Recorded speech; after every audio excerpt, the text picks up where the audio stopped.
শনিবার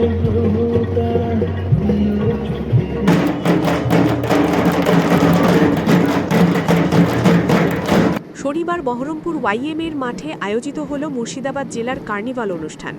সেখানে উপস্থিত ছিলেন জেলা শাসক রাজস্বী মিত্র, জেলা সভাধিপতি রুবিয়া সুলতানা, জঙ্গিপুরের সাংসদ খলিলুর রহমান, নবগ্রামের বিধায়ক কানাইচন্দ্র মণ্ডল প্রমুখ। শহর জুড়ে উৎসবের আমেজে ভরপুর ছিল পরিবেশ।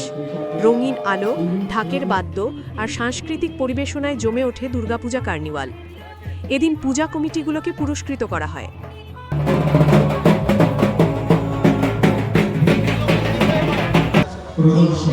এই কার্নিভাল প্রতি বছর হয়। এটা সরকারের একটা কর্মসূচি, অন্যান্য অনুষ্ঠানের মতন। এখানে আমাদের পুলিশ প্রশাসন এবং সিভিল অ্যাডমিনিস্ট্রেশনের দুজনের যৌথ উদ্যোগে এটা হয়। এবছরে আপনারা জানেন যে প্রায় 15টা মতন পুজো আমাদের কার্নিভালে অংশগ্রহণ করেছে।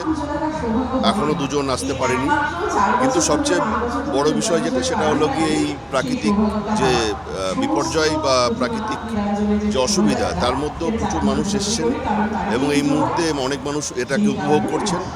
এই প্রতিকূলতার মধ্যেও এটাই আমাদের কাছে বড় প্রাপ্তি। আর এমনি অন্যান্য অনুষ্ঠান তাদের মধ্যে পুরস্কৃত করবো আমরা বিভিন্ন থিমের উপরে, কারা ভালো করেছে।